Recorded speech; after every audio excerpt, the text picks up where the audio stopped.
नमस्कार, स्वागत है आप सभी का हमारे चैनल में। हम सुन रहे हैं आशुतोष गर्ग जी द्वारा लिखित पुस्तक जिसका नाम है अश्वत्थामा, महाभारत का शापित योद्धा। आइए आज इस पुस्तक का छठा भाग पढ़ना प्रारंभ करते हैं। इस घटना के तुरंत बाद अर्जुन ने आचार्य द्रोण से शब्द भेदी बाण चलाने की विद्या सीखना शुरू कर दिया।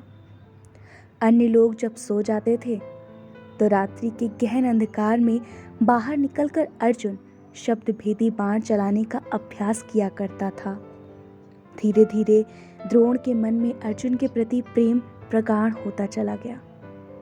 एक दिन अर्जुन की धनुर्विद्या से प्रभावित होकर भावावेश में द्रोण ने उसे यह वचन दे डाला, अर्जुन, मैं प्रयास करूंगा कि संसार में तुम्हारे सामान्य कोई अन्य धनुर्धर ना हो।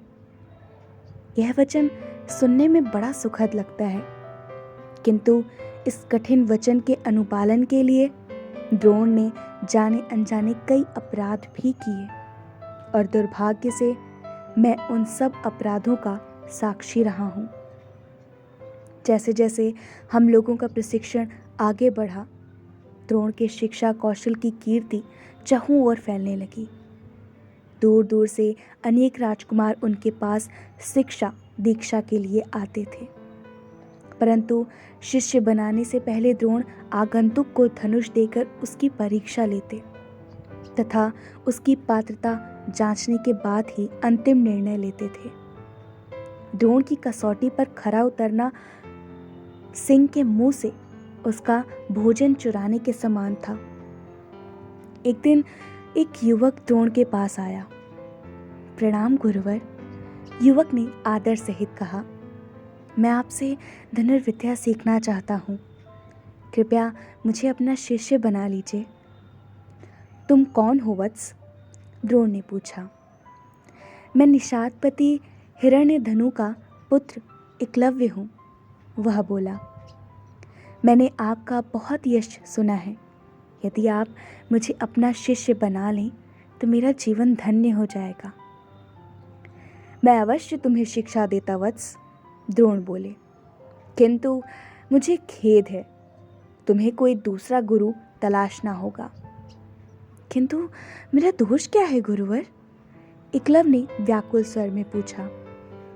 एकलव्य, तुम्हारा संबंध निषाद जाति से है और मैं केवल क्षत्रिय कुमारों को शिक्षा देता हूँ। तुम्हें शिष्य बनाना मेरे सिद्धांत के विरुद्ध है। एकलव्य के चेहरे पर उदासी छा गई। उसने एक और प्रयास किया और कहा, गुरुवर, आप एक बार धनुष पर मेरे अभ्यास की जांच कर लीजिए और यदि मैं आपकी परीक्षा में उत्तीर्ण ना हो पाऊं तो मैं स्वयं ही यहाँ से चला जाऊंगा। एकलव्य के आत्मविश्वास को देखकर स्पष्ट था कि वह धनुष चलाने में प्रवीण था और बहुत आशा लेकर द्रोण के पास आया था। द्रोण ने उसके प्रस्ताव को अनसुना कर दिया और उसे हाथ के इशारे से चले जाने को कहा। आप मुझे अपना शिष्य भले ही न बनाए आचार्य, एकलव्य ने हाथ जोड़कर कहा, किंतु मैं हृदय से आपको अपना गुरु मान चुका हूँ। आज्ञा दीजिए, चलता हूँ। एकलव्य ने द्रोण को प्रणाम किया और वहां से चला गया। एकलव्य ने जाते समय मुड़कर मेरी ओर देखा। उसकी दृष्टि में छिपे भाव ने मुझे भीतर तक भींद दिया। क्षत्रिय राजकुमारों के साथ चल रही मेरी शिक्षा क्या द्रोण के सिद्धांतों के अनुकूल थी? क्या एक बार फिर पुत्र मोह ने गुरु धर्म को लज्जित नहीं कर दिया था? उसके जाने के बाद मैंने देखा कि मेरे पिता होंठ दबाकर मुस्कुरा रहे थे। मैंने उन्हें इस तरह मुस्कुराते पहले कभी नहीं देखा था। उनकी मुस्कुराहट के पीछे क्या छिपा था? क्या इसमें भी कोई चाल थी जिसका उद्घाटन होना शेष था? अध्यापन के कुशासन पर बैठकर द्रोण अपने शिष्यों को बताया करते थे कि व्यक्ति जन्म से नहीं अपितु कर्म से बड़ा होता है, परंतु उन्होंने स्वयं ही एकलव्य की प्रतिभा और उसके सीखने की क्षमता का आकलन उसके जन्म के आधार पर कर लिया था। एकलव्य वाली घटना को बहुत समय बीत गया। एक बार हम सभी गुरु द्रोण के साथ आखेट पर निकले। उस समय एक कुत्ता भी हमारे साथ चल रहा था। घूमते घूमते वह कुत्ता थोड़ा आगे निकल गया। थोड़ी देर में हमने उस कुत्ते की जोर जोर से भौंकने की आवाज़ सुनी। कुछ पल बाद भौंकने की आवाज़ बंद हो गई और वह भागता हुआ वापस लौट आया। उसकी दशा देखकर हम सभी दंग रह गए। कुत्ते का मुंह तीरों से बिधा हुआ था, किंतु उसके शरीर पर कोई घाव नहीं था। देखने से लगता था कि किसी कुशल धनुर्धर ने कुत्ते के शरीर को कोई क्षति पहुंचाए बिना बहुत दक्षता से उसका मुंह बाणों से बींधकर बंद कर दिया था। मूक पशु पर हुए इस अत्याचार को देखकर राजकुमारों को क्रोध आ गया। उनका क्षत्रिय रक्त उबाल खाने लगा और हम सब उसी दिशा में दौड़े जहां से कुत्ता लौटा था। हमने देखा कि मृग चर्म पहने और सिर पर जटाएं बांधे एक युवक हमारी ओर पीठ करके खड़ा था। सामने पेड़ पर उसका लक्ष्य बंधा हुआ था। उसकी दाईं ओर एक ऋषि की मिट्टी से बनी प्रतिमा स्थापित थी और प्रतिमा के गले में पुष्पहार लटका हुआ था। कौन हो तुम? अर्जुन ने दूर से चिल्लाकर युवक से पूछा। उसकी पीठ अब भी हमारी ओर थी और वह धनुष पर चढ़ा बाण छोड़ने वाला था। अर्जुन की आवाज सुनकर युवक ने धनुष की डोर ढीली छोड़ दी और बाण हाथ में लेकर हमारी ओर मुड़ा। अरे, यह तो एकलव्य है, मैं उत्तेजित होकर बोला। हमारे साथ आए द्रोणाचार्य को देखते ही एकलव्य ने अपने धनुष बाण धरती पर रख दिए और झुककर उन्हें प्रणाम किया। एकलव्य तुम? द्रोण ने अचंभित होकर कहा। उनकी दृष्टि मिट्टी की प्रतिमा पर पड़ी तो देखा कि वह उनकी अपनी प्रतिमा थी।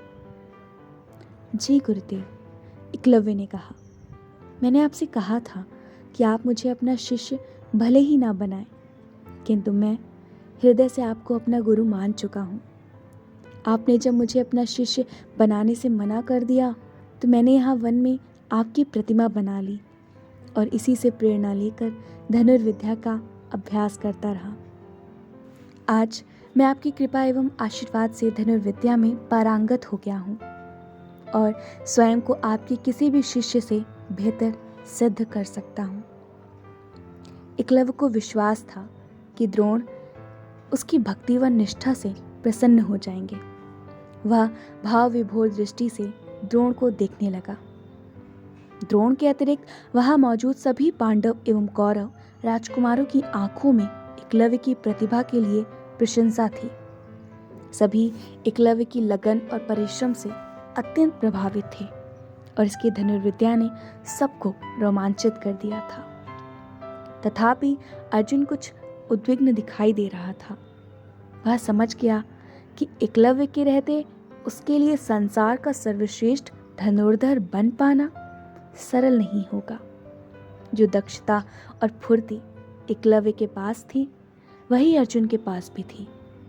किंतु अर्जुन यह सोचकर डर गया कि जो व्यक्ति गुरु की प्रतिमा से प्रेरणा पाकर इतना कुछ सीख सकता है, वह सचमुच गुरु के सानिध्य में रहने से क्या कुछ नहीं कर सकता। यह विचार अर्जुन की भावी योजनाओं को धाराशाही करने के लिए पर्याप्त थी।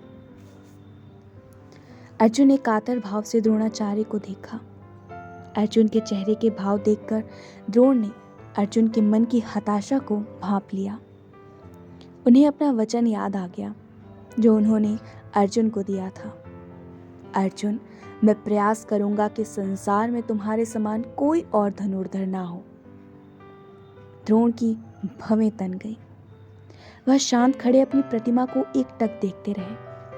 मैं अपने पिता की सूक्ष्म से सूक्ष्म भाव भंगिमा से भली भांति परिचित था। उन्हें इस तरह शांत देख मैं समझ गया कि उनके इस भीरू मौन के पीछे एक भयानक तूफान पनप रहा था। उन्होंने 2 क्षण से भी कम का समय लिया और फिर उनके भाव एकदम बदल गए। उनके उद्विग्न चेहरे पर मुस्कान छा गई। एकलव्य, द्रोण ने एकलव्य से कहा, तुम सचमुच मेरे सच्चे शिष्य हो मुझे तुम पर गर्व है। उनकी यह बात सुनकर अर्जुन के अतिरिक्त सबके चेहरे पर प्रसन्नता छा गई। द्रोण की विनयशीलता ने सबके अंतर को छू लिया था। उन्हें लगा कि थोड़ा देर से ही सही, किंतु आचार्य द्रोण ने एकलव्य को पहले अपना शिष्य स्वीकार न करने की भूल का परिमार्जन कर लिया था। परंतु मुझे अपने पिता के स्वभाव में यह परिवर्तन कुछ विचित्र लगा। मेरा मन कह रहा था कि द्रोण ने अभी अपनी बात पूरी नहीं की है। परंतु एकलव्य, द्रोण ने प्रतिमा की ओर देखते हुए कहा, यदि तुमने सचमुच मुझे अपना गुरु मानकर यह विद्या सीखी है तो नियमानुसार तुम्हें गुरु दक्षिणा भी देनी चाहिए। अवश्य गुरुदेव, एकलव्य ने नतमस्तक होकर कहा, जो कुछ मेरे पास है वह आपका ही दिया हुआ है। आप निसंकोच अपनी दक्षिणा मांगिए, मैं अपना वचन पूरा करूंगा। बहुत अच्छा, मुझे गुरु दक्षिणा में तुम्हारे दाहिने हाथ का अंगूठा चाहिए। द्रोण ने अत्यंत ठंडे स्वर में एकलव्य से कहा, मेरा अनुमान ठीक था। मेरे पिता ने अपना दांव खेल दिया था। सभी राजकुमार अपने गुरु की इस कठोर मांग को सुनकर स्तब्ध रह गए। द्रोणाचार्य ने एक झटके में अर्जुन को दिए वचन की रक्षा हेतु उसकी राह में सहसा उग आए एकलव्य नामक संभावित शूल का समूल नाश कर दिया था। अर्जुन का तन एक पल को तो कांप उठा, किंतु फिर उसका अभिलाषी मन प्रफुल्लित हो गया। अर्जुन का मन दो भागों में बट गया। उसका एक मन अपने गुरु का जीवन भर के लिए ऋणी हो गया था, किंतु दूसरा मन एकलव्य के लिए द्रवित था। वह जानता था यदि एकलव्य ने अपने गुरु की मांग पूर्ण कर दी तो वह फिर कभी बाण नहीं चला पाएगा। एकलव्य ने अपनी गर्दन झुका ली ताकि कोई उसे अश्रुपूरित नेत्र ना देख सके। वह द्रोण के निकट आया और उनके सामने घुटने टेक कर बैठ गया और सिर उठाकर अपने गुरु को देखा। फिर उसने अपने बाएं हाथ से कमर में लटका छुरा निकाला तथा अगले ही पल उसके दाहिने हाथ का अंगूठा कटकर धरती पर लुढ़क गया। धनुर्धर एकलव्य के रक्त की बूंदें द्रोण के पैरों और श्वेत वस्त्रों पर छिटक गईं। एकलव्य ने द्रोण को अंतिम बार प्रणाम किया और फिर कभी ना लौटने के लिए वहां से चला गया। क्या मेरे पिता पर लगे निर्दोष एकलव्य के रक्त के वे दाग कभी धुल पाएंगे? क्या संसार द्रोणाचार्य को उनके इस नृशंस कृत्य के लिए कभी क्षमा कर पाएगा? कम से कम मैं तो नहीं कर सकूंगा।